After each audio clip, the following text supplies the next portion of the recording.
Яна дой дядо Кавала, след теб да викна запея песни юнашки хайдушки, песни за вехти войводи.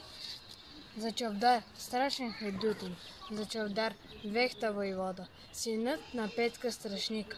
Да чуят моми и момци по сборове и по седенки, юнаци по планините и мъже в кладни механи. Какви е деца раждала? Ражда и сега, българска майка нашка.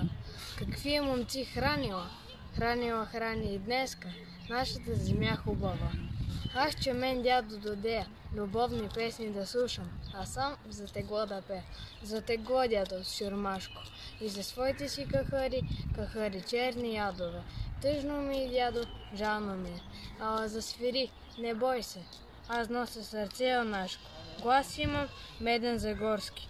Тако ме никой не чуе, песента ще се пронесе по гори и по долище.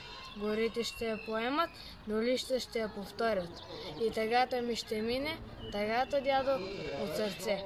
Пък който иска, да тегли. Тежко му, нима ще кажа, юнакът тегло не търпи, ала съм думал и думам. Бозе му, който умее за чест и воля да масти, добро му добро да прави, лошият с ножа по глава. Пък ще си викна песента. Кой не знае Чавдар войвода? Кой не е слушал за него? Чорбаджия ли изедник или турските сърдари? Овчар ли по планината или пък лети сиромаси?